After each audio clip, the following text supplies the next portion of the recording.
Good morning प्यारे बच्चों, मैं डॉक्टर गणेश चौधरी आपका एक बार फिर हार्दिक अभिनंदन करता हूं। हमने कॉम्प्लेक्स नंबर की 2 क्लासेस ऑलरेडी कंप्लीट कर चुके हैं। आज 3rd क्लास है और कल हमने कॉम्प्लेक्स नंबर के अंदर मापांक से लास्ट के अंदर मापांक पढ़ा था और आज हम उससे आगे मापांक के गुणधर्म पढ़ना चाह रहे हैं। तो देखिए, हम बात कर रहे हैं सम्मिश्र संख्या के मापांक के गुणधर्म। सम्मिश्र संख्या के मापांक के गुणधर्म के बारे में हम बात करना चाह रहे हैं। तो देखिए, इसमें z आपके पास x प्लस आइटा y है और मापांक z आप जानते हैं अच्छी तरह से √x² प्लस y² होता है। अब इसके गुणधर्म के बारे में हम बात कर रहे हैं। तो देखिए, पहली है कि z का मापांक माइनस z का मापांक, z बार का मापांक और माइनस z बार का मापांक, ये चारों की वैल्यू सेम ही आएगी। z की जगह आपने सपोज पहले ले लिया 3 + 4 आयोटा, तो z बार क्या होगा 3 - 4 आयोटा, माइनस z क्या होगा -3 - 4 आयोटा और माइनस z बार क्या होगा -3 + 4 आयोटा। इन चारों का अगर मापांक आप निकालते हो तो मोड z क्या आएगा 5 आएगा। यही आपके पास z बार की वैल्यू है, यही माइनस z की वैल्यू है और यही माइनस z बार की वैल्यू है। तो आप समझ सकते हो, ये मैंने एग्जाम्पल के थ्रू ये बात समझाई है आपको कि अगर z कोई भी x प्लस आइटा y है तो z का मापांक माइनस z का मापांक, z बार का मापांक और माइनस z बार का मापांक हमेशा बराबर होगा। ये पहली प्रॉपर्टी है। दूसरी प्रॉपर्टी देखिए ध्यान से, हम बात कर सकते हैं कि z आपके पास है x प्लस आइटा y, तो z बार जो होता है ये ऑलरेडी हालांकि हम संयुग्मी वाले गुणधर्म में भी लिखाई हुई है, x प्लस आयोटा y और ये x माइनस आयोटा y और ये होता है x² प्लस y² और ये होता है मापांक z का स्क्वायर। तो मापांक z का स्क्वायर या मोड z² जो होता है वो z बार के बराबर होता है। ये दूसरी प्रॉपर्टी थी। तीसरी प्रॉपर्टी आपके पास है कि अगर 2 या 2 से ज़्यादा सम्मिश्र संख्याएं गुणा में है तो मापांक अलग अलग हो जाएगा, मापांक z1 इंटू मापांक z2। और इससे आप 2 से ज़्यादा भी हों तो भी कर सकते हैं, z1 z2 z3 zn multiply में है तो क्या करेंगे, इसमें मापांक z1 इंटू मापांक z2 इंटू मापांक z3 मापांक zn। तो ये तरीका है। गुणा के अंदर अगर मान लो कॉम्प्लेक्स नंबर है और मापांक लगाया है तो मापांक सबका अलग अलग हो जाएगा। चौथी प्रॉपर्टी आपके पास है, इसी तरह मान लो भाग में है z1 बटा z2 का मापांक, तो मापांक अलग अलग कर देंगे, मापांक z1 बटे मापांक z2, जहाँ पे z2 नॉट इक्वल टू 0 होगा।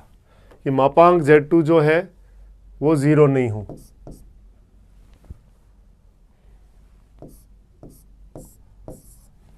ये 4 नंबर प्रॉपर्टी है।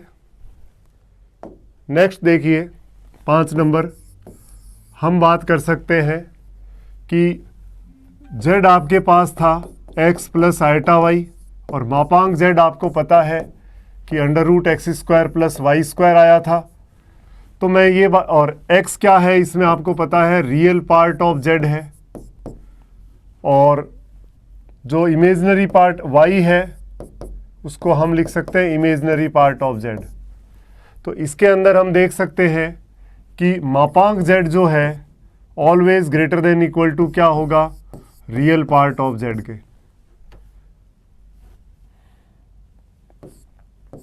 Greater than equal to real part of z, एक ये प्रॉपर्टी है इसमें, और एक मापांक z always greater than equal to imaginary part of z का मापांक greater than equal to imaginary part of z। इसको समझना है तो देखिए एग्जाम्पल लेता हूं मैं आपके सामने। z आपने मान लो 3 + 4 आयोटा लिया, तो आपको पता है मापांक z कितना होगा, अंडर रूट में 3 का स्क्वायर प्लस 4 का स्क्वायर, तो रूट 25 का 5 हो गया।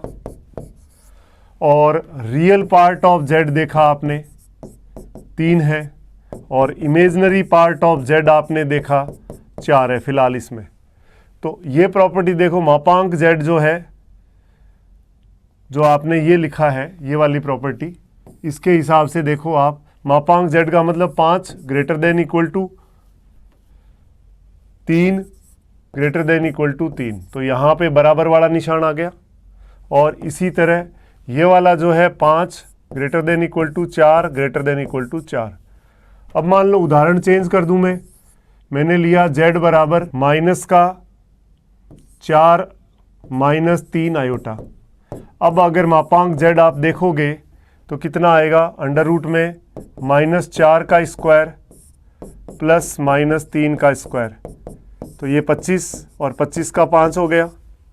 और रियल पार्ट ऑफ z आपने देखा -4 है, और इमेजनरी पार्ट ऑफ z आपने देखा ये आपके पास -3 है। अब ये प्रॉपर्टी इसमें दोबारा आप अच्छे से देखिए कि क्या होगा, इसी प्रॉपर्टी की बात कर रहा हूँ। तो देखिए मापांक z तो हो गया 5 greater than equal to real part of z का मापांक ग्रेटर देन इक्वल टू -4।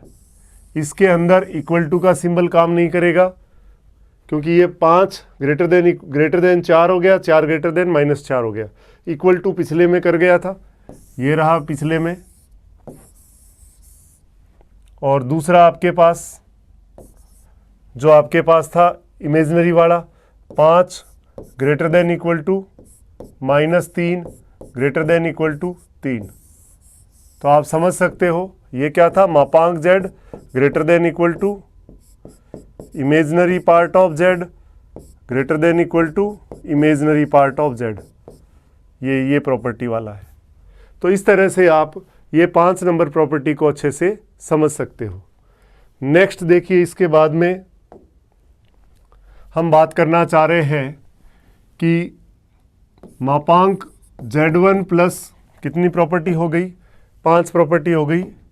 छठे की बात करना है, मापांक z1 plus z2 less than और इक्वल टू मापांक z1 प्लस मापांक z2, कि दो सम्मिश्र संख्याओं का जो जोड़ है, योग है, उसका मापांक, और सम्मिश्र संख्याओं के अलग अलग मापांक के योग से वो जो है या तो छोटा होगा या बराबर होगा।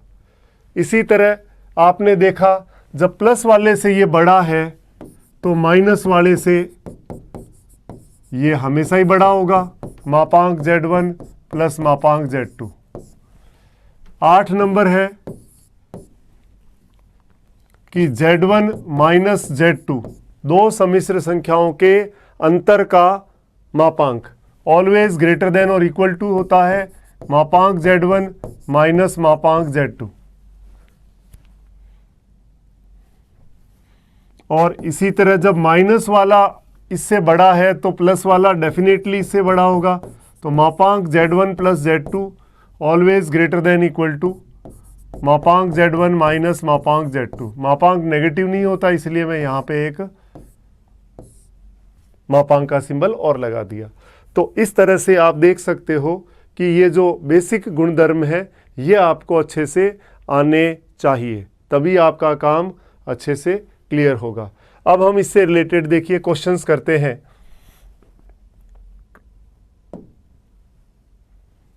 अब ये क्वेश्चन देखिए आपके सामने। क्वेश्चन है मापांक z1 बराबर मापांक z2 बराबर करते हुए मापांक zn बराबर 1 है, तो इसका मान हमें चाहिए। तो कैसे करेंगे, ध्यान दीजिए। मैंने आपको बताया था प्रॉपर्टी कि अगर मापांक z का मान 1 है तो जो z इन्वर्स है वो z बार के बराबर होता है।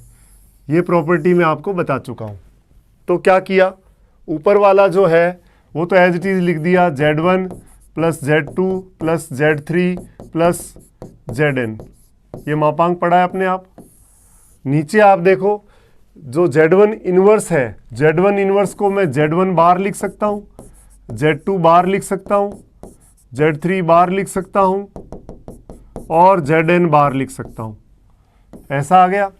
और बार में आप प्रॉपर्टी जानते हो कि अगर अलग अलग बार है उसको कंबाइंड कर सकते हो और कंबाइंड को ब्रेक कर सकते हो।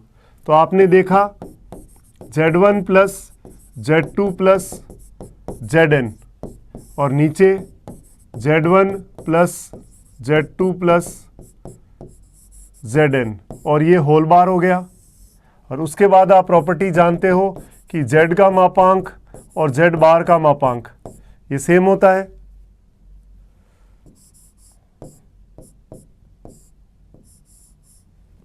तो ये प्रॉपर्टी लगाना चाहते हैं तो ये बार अगले स्टेप में हट जाएगा और जैसे ही आप इसको लिखोगे Z1 plus Z2 plus Zn और नीचे भी आपके पास Z1 plus Z2 plus Zn, तो ये कैंसिल आउट होके आंसर क्या आ जाएगा 1। तो इसका आंसर कौन सा हो जाएगा, ये वाला आंसर आपका इसका हो जाएगा। तो आपने देखा कि मापांक से रिलेटेड क्वेश्चन था और जो इसमें बेसिक गुणधर्म था वो लगा के इस क्वेश्चन को हमने पूरा कर लिया। नेक्स्ट क्वेश्चन एक और देखिए। ये क्वेश्चन है, यदि अल्फा और बीटा दो भिन्न भिन्न सम्मिश्र संख्याएं हैं तथा बीटा का मापांक 1 है तो बीटा माइनस अल्फा बटे 1 माइनस अल्फा बार बीटा का मान बताओ क्या होगा। तो देखिए कैसे करेंगे।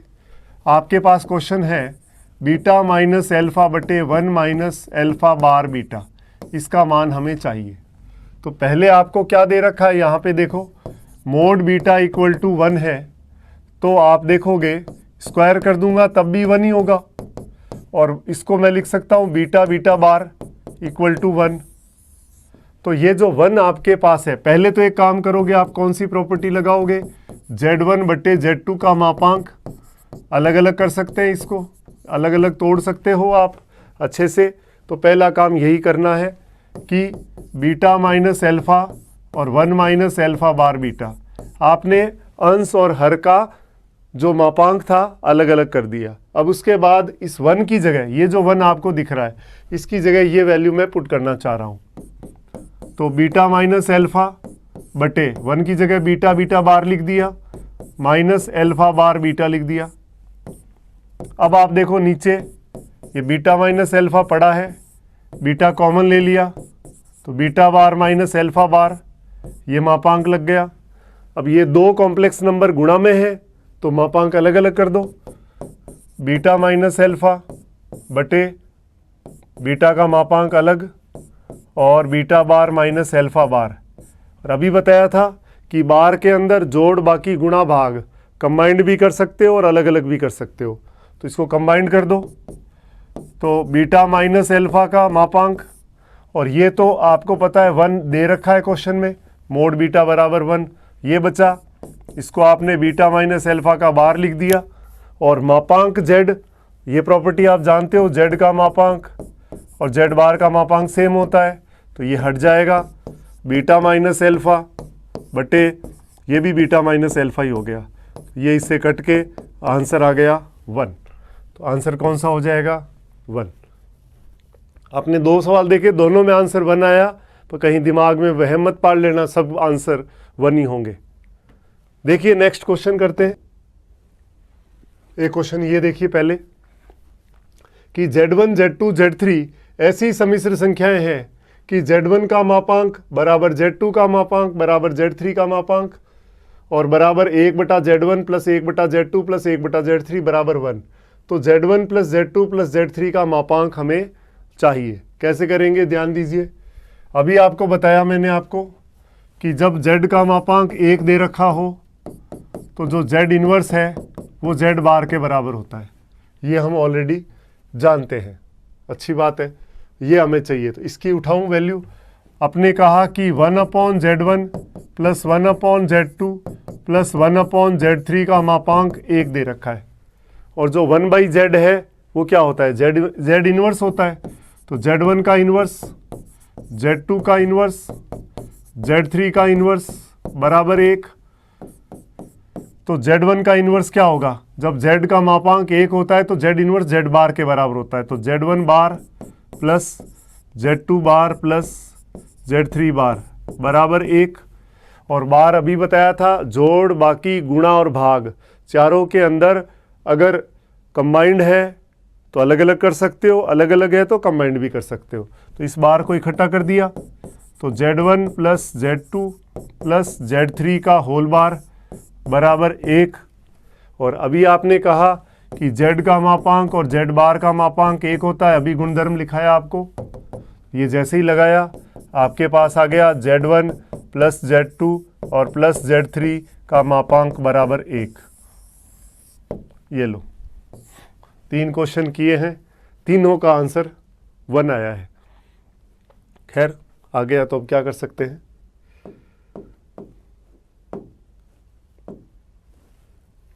ये क्वेश्चन देखिए। ये जो आपको प्लस और माइनस के अंदर 4 असमीकाएं लिखाई थी उससे रिलेटेड सवाल है। क्या लिखा है, Z plus 4 less than equal to 3, तो Z प्लस 1 का अधिकतम और न्यूनतम मान बताइए। तो देखिए आपके पास है Z plus 4 less than equal to 3, तो Z प्लस 1 का मान चाहिए। तो आप क्या कर सकते हो, देखिए Z प्लस 1 का अधिकतम और न्यूनतम मान हमें चाहिए। तो 2 तरीके से इस क्वेश्चन को हम कर सकते हैं। एक तो इसमें ज्योमेट्रिकल यानी सर्किल का यूज़ करके करेंगे, जो अभी अपन ने पढ़ा नहीं है, बाद में बात करेंगे। और दूसरा ऑप्शन है कि जो अभी मैंने असमीकाएं बताई उसका इस्तेमाल करके इस क्वेश्चन को हम पूरा कर सकते हैं। तो देखिए कैसे करें। Z प्लस 4 है, इस Z प्लस 4 को मैंने लिख दिया, Z प्लस 4 को मैंने लिख दिया कि Z प्लस 1 और प्लस 3, ठीक है। अब ये ध्यान दें तो ये Z1 प्लस Z2 हो गया। तो आप जानते हो कि Z1 प्लस Z2 जो है वो लेस देन इक्वल टू मापांक Z1 प्लस मापांक Z2 होता है। ये प्रॉपर्टी पहले लगाना चाह रहा हूँ। तो आपने देखा Z प्लस 4 जो है मतलब ये बराबर आपके पास है Z प्लस 1 प्लस 3। ये क्या होगा, लेस देन और इक्वल टू मापांक में Z प्लस 1 और प्लस 3, मापांक में ये Z1 ले लिया और ये Z2 ले लिया, ये इस तरह से आ गया। तो अब क्या करना है अपने को, ठीक है। तो इसको ढंग से लिखूं वापस कि Z plus 4 less than equal to Z plus 1 और प्लस ये 3 आ गया। अब आपके पास Z प्लस 4 का मान ये कह रहा है कि आपके पास क्या है, लेस देन इक्वल टू 3 है। तो यहाँ पे आप क्या रख सकते हो, Z प्लस 4 का मान 3 रख सकते हो, less than equal to Z plus 1 और प्लस 3। तो यहाँ से आप देखो Z प्लस 1 3 से 3 कट जाएगा, ग्रेटर देन इक्वल टू 0। तो ग्रेटर देन इक्वल टू 0 का मतलब Z प्लस 1 के मापांक का मान 0 या 0 से बड़ा है, तो ये न्यूनतम मान आ गया। तो Z प्लस 1 के मापांक का न्यूनतम मान कितना आया, 0 आया। एक आंसर तो आ गया। अब हमें अधिकतम और चाहिए, वो भी देखते हैं। ध्यान दीजिए, अधिकतम में हम क्या कर सकते हैं, Z1 प्लस Z2 जो है, Z1 प्लस Z2 ये ग्रेटर देन इक्वल टू होता है मापांक Z1 माइनस मापांक Z2। ये प्रॉपर्टी भी बताई हुई है आपको, इसका इस्तेमाल करें। तो हमने पहले Z प्लस 1 का न्यूनतम मान हमने निकाल लिया। अब हम Z प्लस 1 का अधिकतम मान निकालेंगे। उसके लिए हमारे पास क्या गुणधर्म है, Z1 प्लस Z2 का मापांक ग्रेटर देन इक्वल टू मापांक Z1 माइनस मापांक Z2। तो इसके लिए हमने क्या करा है, Z प्लस 4 को लिखा Z plus 1 plus 3 greater than equal to मापांक में Z प्लस 1 और माइनस 3, ये लिखा। तो इस ये क्या है, Z plus 4 greater than equal to मापांक में Z प्लस 1 और माइनस 3।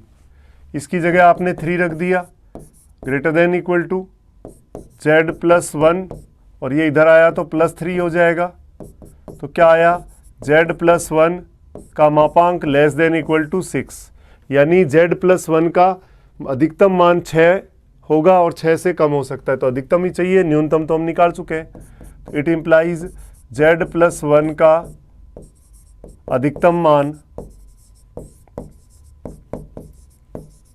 कितना आएगा, 6 आएगा, ये आंसर है। तो इस तरह से हम जो z+4 जो है <= 3 दे रखा था और z+1 का अधिकतम और न्यूनतम मान हमें निकालना था, तो z+1 का न्यूनतम मान आया 0 और अधिकतम मान आया 6। तो इस तरह से हम इस क्वेश्चन को कंप्लीट कर सकते हैं। और देखें कि इससे रिलेटेड कोई क्वेश्चन अब नहीं है। तो अभी आपने क्या कर लिया कि कॉम्प्लेक्स नंबर के अंदर मापांक के गुणधर्म पढ़े और उससे रिलेटेड अपने क्वेश्चन कर लिए। अब हम बात करना चाह रहे हैं सम्मिश्र संख्या के कोणांक के बारे में और फिर उससे रिलेटेड क्वेश्चंस करेंगे। तो देखिए,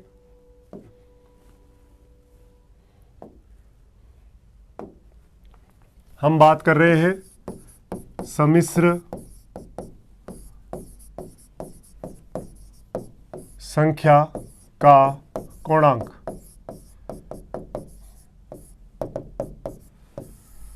सम्मिश्र संख्या का कोणांक, सम्मिश्र संख्या का कोणांक क्या होता है ऑलरेडी वैसे तो बता चुका हूं आपको मैं, कि जैसे मान लो z है x+i कोई पॉइंट है P, इसको आप r और थीटा की फॉर्म में भी लिख सकते हो। ये तो मापांक z होता है r, ये एंगल होता है थीटा, ये x एक्सिस और ये y एक्सिस, ये x बताया था, ये y बताया था, तो ये भी x हो गया, ये m बताया था, ये n बताया था। तो जो z का कोणांक था जिसको हमने थीटा लिखा था या इसको हमने एम्पलीट्यूड ऑफ z या आर्ग्यूमेंट ऑफ z लिखा था, ये किसके बराबर था, tan इनवर्स y/x, क्योंकि यहाँ हमने देखा था tan थीटा की वैल्यू y/x आती है।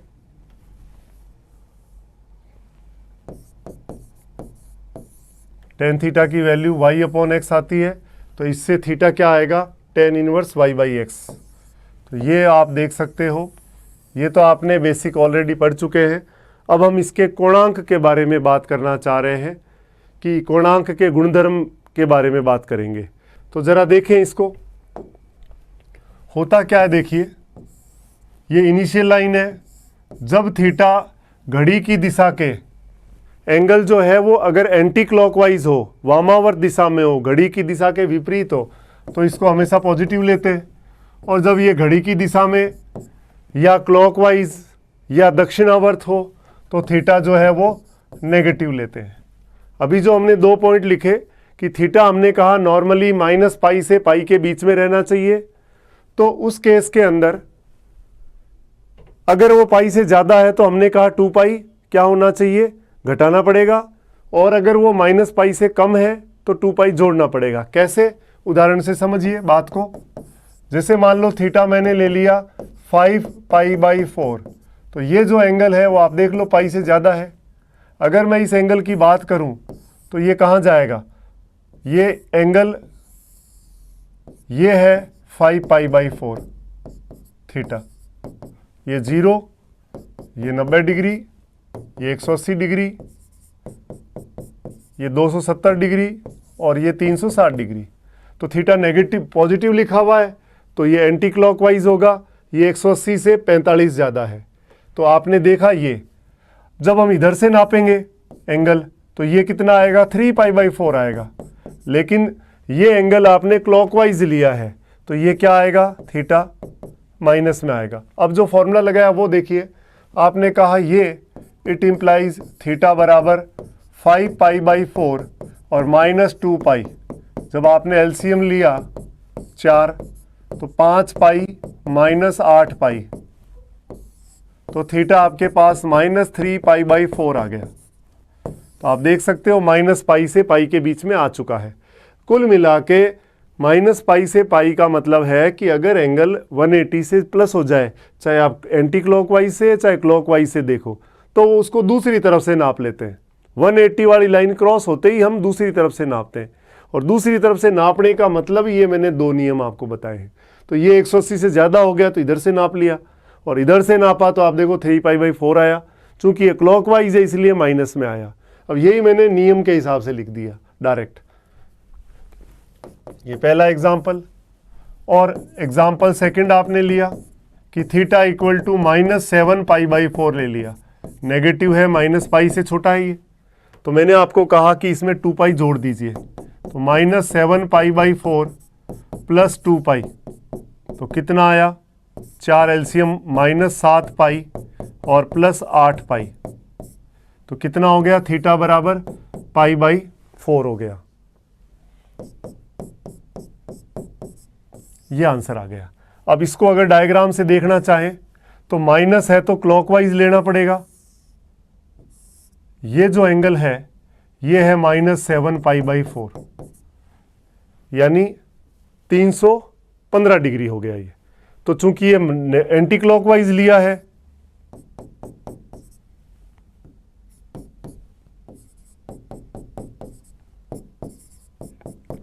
चूंकि हमने एंटी क्लॉकवाइज लिया है तो नेगेटिव आया, तो इधर से नाप लो दूसरी तरफ से।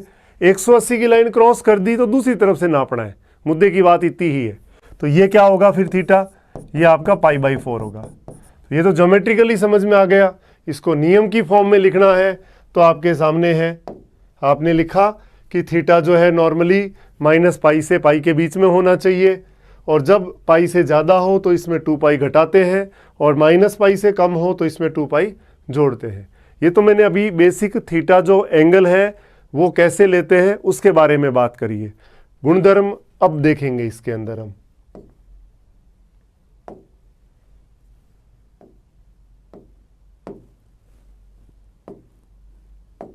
देखिए, अब हम गुणधर्म की बात तो अब करना चाह रहे हैं।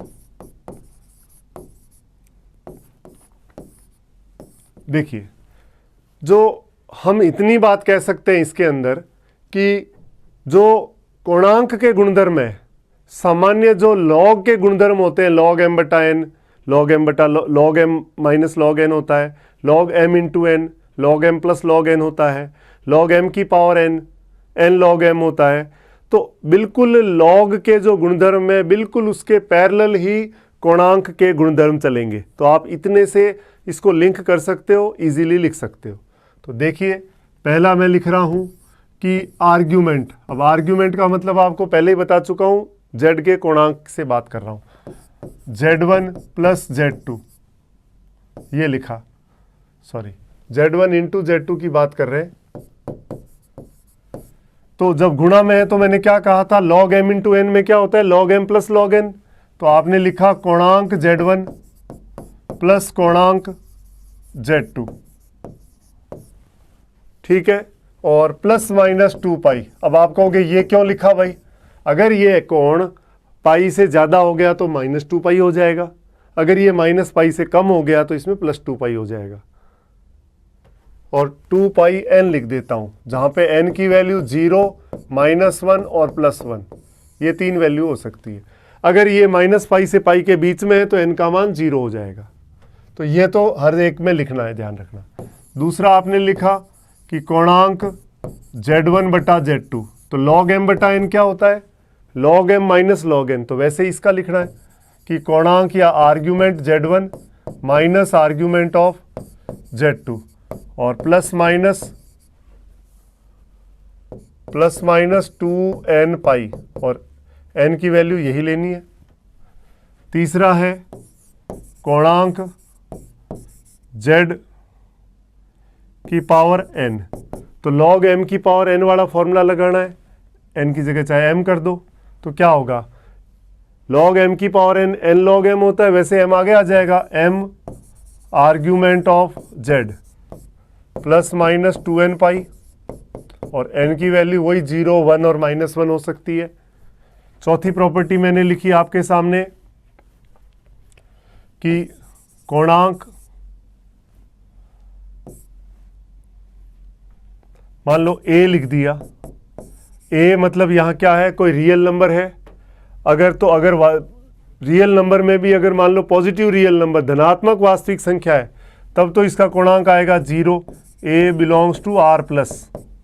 और अगर ये ऋणात्मक वास्तविक संख्या है तो इसका कोणांक कितना आएगा, पाई। कैसे, आप देखो, ये एक्स एक्सिस है, ये वाई एक्सिस है, ये मूल बिंदु है। मान लो कोई पॉइंट है, कोणांक मान लो 3 प्लस आयोटा 0, तो इसमें पॉजिटिव है तो इसका एंगल कितना होगा, इसमें थीटा 0 आएगा। अगर मान लो मैं पॉइंट ले लूँ -5 प्लस आयोटा 0, तो इसका एंगल कितना आएगा, इसका एंगल आएगा पाई। तो आप देख सकते हो अच्छी तरह से। तो अगर वास्तविक संख्या है, शुद्ध वास्तविक संख्या धनात्मक है तो कोणांक 0 होगा, और अगर जो वास्तविक संख्या नेगेटिव है तो पाई होगा।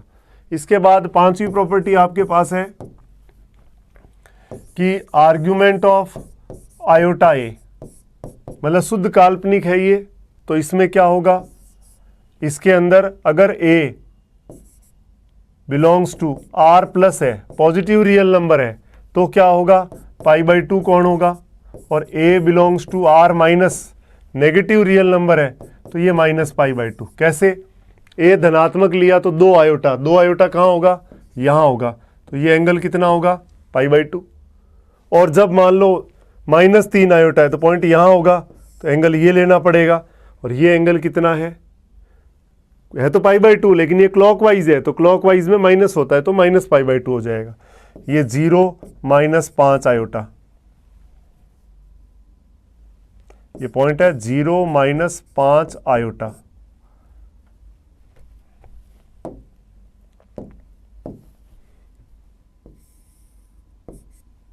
तो इसका थीटा हो जाएगा -π/2, और ये पॉइंट है 0 + 2 आयोटा,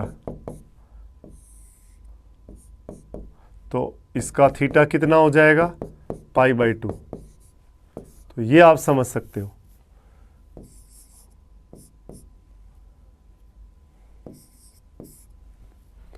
तो ये 5 प्रॉपर्टी लिखी है। आगे देखिए इसके बाद,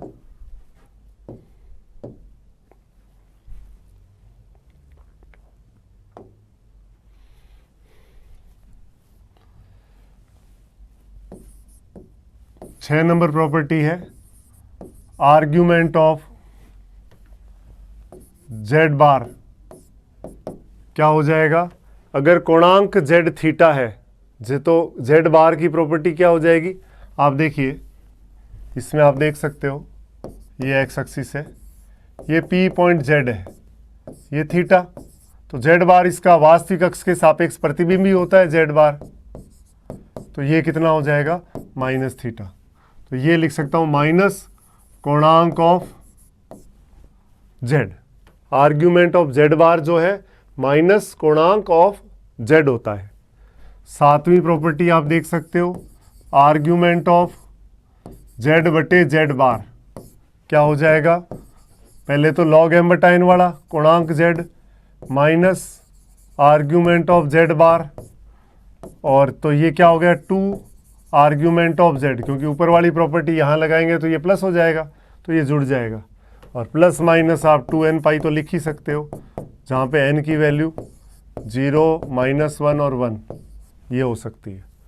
तो ये सातवीं प्रॉपर्टी आपने देख ली। आठवीं प्रॉपर्टी और देख लीजिए आप, क्या कह सकते हो कि आर्ग्यूमेंट ऑफ, आपने गुणा वाली, एक मिनट पीछे देखी, जब गुणा वाली देखी तो आपने प्लस कर दी, भाग वाली देखी आपने तो घटा दिया, log m⁴n घात पे तो घात आगे आ गई।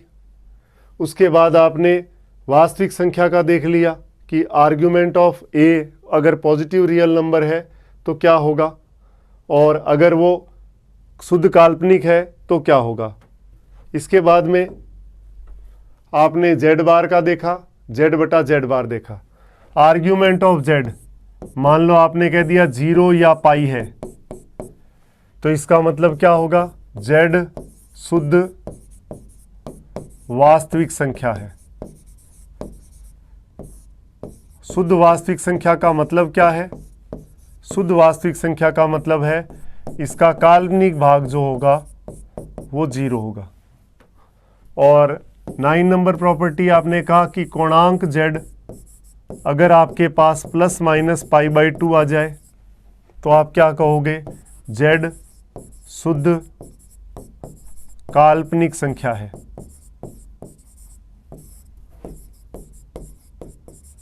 क्योंकि पाई बाई 2 का मतलब वो वाई एक्स के ऊपर होगा, तो वाई एक्स पे होता है तो एक्स कोऑर्डिनेट 0 होता है, तो शुद्ध काल्पनिक हो जाएगी। इसका मतलब है कि रियल पार्ट ऑफ z जो है वो 0 होगा। ये बात समझने की है। और एक लास्ट प्रॉपर्टी की बात और करें, यही कर ले क्या? 10वीं प्रॉपर्टी देखिए, आपने कहा आर्ग्यूमेंट ऑफ आयोटा z, तो आप इसको क्या लिखोगे? Argument of iota plus argument of z। तो और आर्ग्यूमेंट ऑफ आयोटा क्या होता है? पाई बाई 2, तो आप लिख सकते हो argument of z plus pi by 2। तो इसका मतलब अगर हम किसी सम्मिश्र संख्या को आयोटा से गुणा करें तो वो एंटी क्लॉकवाइज डायरेक्शन में 90 डिग्री आगे घूम जाएगा, और अगर माइनस आयोटा से गुणा करें, 10 नंबर प्रॉपर्टी हुई।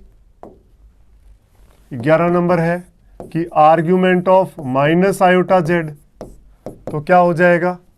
Argument of minus iota plus argument of z।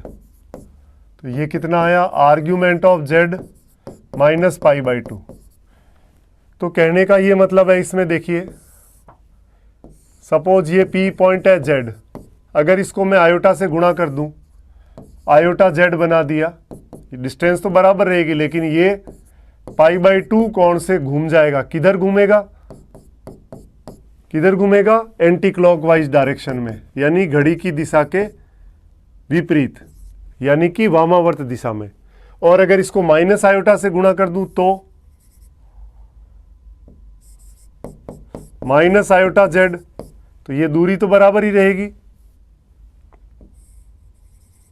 ये डिस्टेंस मूल बिंदु से तो बराबर ही है, लेकिन ये जो एंगल है ये पाई बाई 2 किधर घूमेगा?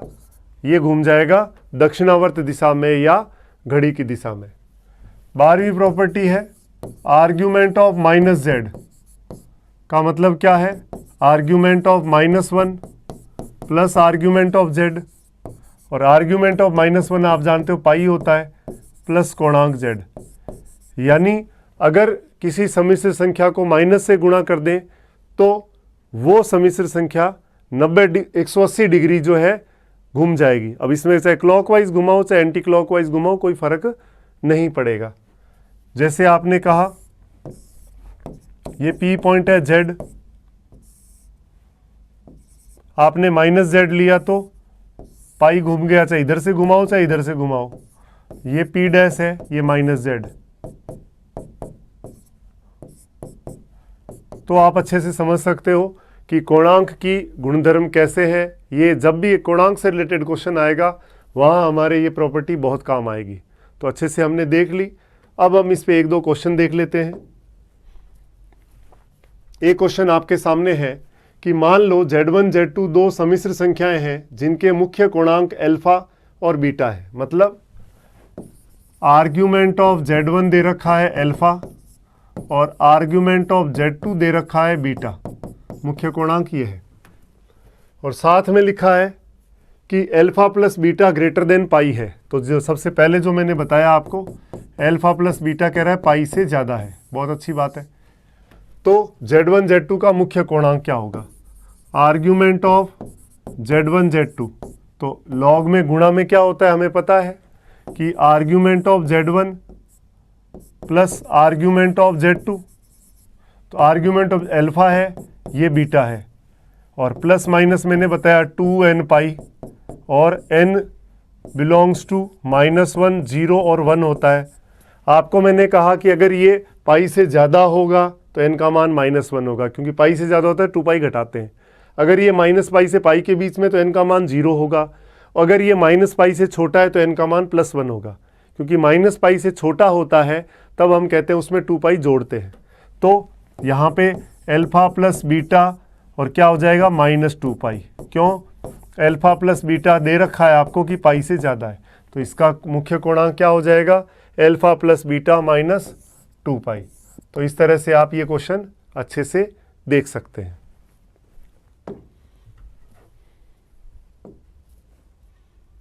ये क्वेश्चन है ऑलरेडी है, वैसे तो अपने ऐसे क्वेश्चन कर रखे हैं, आयोटा की पावर आयोटा की पावर आयोटा की पावर आयोटा 110 बार है। तो जैसे अपन लिखते हैं, सपोज आयोटा की पावर आयोटा की पावर आयोटा, ये कितनी बार लिखा है? 2 बार लिखा है। तो ये क्या बन गया? आयोटा की पावर आयोटा स्क्वायर बन गया ये। तो आयोटा की पावर आयोटा स्क्वायर -1 होता है, तो ये 1 अपॉन आयोटा हो गया। और 1 अपॉन आयोटा को क्या लिखते हैं? ऊपर नीचे जब हम आयोटा से गुणा करते हैं तो आयोटा बटे आयोटा स्क्वायर, तो आयोटा बटे -1, ये माइनस आयोटा आ गया। तो अब 2 बार लिखा था तो हमने आयोटा स्क्वायर लिख दिया, 3 बार लिखा होगा तो आयोटा क्यूब लिख देंगे, 4 बार है तो इसी तरह आयोटा की पावर आयोटा आयोटा 110 बार है, इसका मतलब है आयोटा की पावर 110। तो आयोटा 110 का मतलब आयोटा की पावर 108 अलग कर लो और आयोटा स्क्वायर अलग कर लो। 108 का मतलब 1 होता है, तो 1 इंटू ये हो गया -1, तो ये आयोटा की पावर -1 यानी 1 अपॉन आयोटा हो गया। और 1 अपॉन आयोटा क्या होता है? माइनस आयोटा होता है। ये माइनस आयोटा तो लिख दिया, पर अभी भी समस्या का समाधान नहीं हुआ। अब ये कौन सा रूप दे रखा है आपको? मैंने ऑयलर प्रमेय या यूलर्स थ्योरम पढ़ाई है।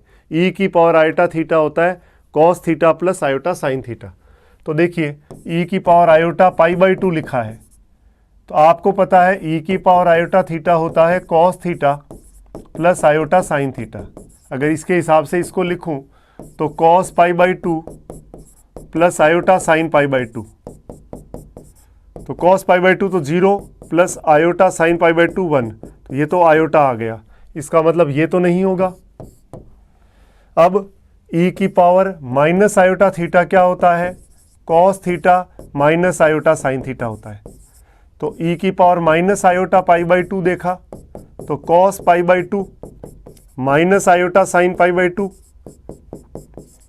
तो कॉस π/2 0 माइनस आयोटा इंटू 1, तो ये आ गया माइनस आयोटा। तो माइनस आयोटा ही था आपका आंसर, तो इसका मतलब आंसर कौन सा हो जाएगा? ये वाला। तो बहुत ही सिंपल क्वेश्चन था जो हमने ऑलरेडी पढ़ चुके हैं। ये लिखा है z बराबर 1 प्लस आयोटा, तो z स्क्वायर का गुणन प्रतिलोम, ये भी हम ऑलरेडी पढ़ चुके हैं। देख लें थोड़ा सा, z स्क्वायर क्या होगा? 1 प्लस आयोटा का होल स्क्वायर। खोल लें इसको, 1 का स्क्वायर आयोटा का square plus 2 into 1 into iota. एक आयोटा स्क्वायर होता है -1 हो गया और प्लस 2 आयोटा, ये कट गया, ये आ गया 2 आयोटा। अब z स्क्वायर का गुणन प्रतिलोम क्या होता है बताया था? z का गुणन प्रतिलोम 1/z होता है, तो ये 1/z स्क्वायर हो गया, यानी 1/2 आयोटा। ऊपर नीचे आपने आयोटा से गुणा कर दी, तो आयोटा बटे 2 आयोटा स्क्वायर, तो आयोटा बटे 2 इंटू -1, तो ये आंसर है -1/2 आयोटा, यानी माइनस आयोटा बाई 2 भी कह सकते हैं। तो माइनस आयोटा बाई 2 कौन सा आंसर है? ये आंसर है। बहुत ही सिंपल है, ऑलरेडी हम कर चुके हैं। और देख सकते हैं क्वेश्चन है 1 प्लस आयोटा की पावर 5 1 माइनस आयोटा की पावर 5, इसको सॉल्व करना है। तो आप इसको लिखो 1 प्लस आयोटा और 1 माइनस आयोटा का होल पावर 5। तो a plus b a minus b है, तो इसको x प्लस आयोटा वाई और x minus iota y x square plus y square होता है। तो 1 का स्क्वायर प्लस 1 का स्क्वायर और पावर 5, 2 की पावर 5, 2 गुणा 2 गुणा 2 5 बार करना है, तो आएगा 32। तो ये आप देख सकते हो 32। ये क्वेश्चन हम ऑलरेडी कर चुके हैं कि a आपको ये दे रखा है a plus iota b c plus iota d e plus iota f g plus iota h बराबर a, तो ये चाहिए।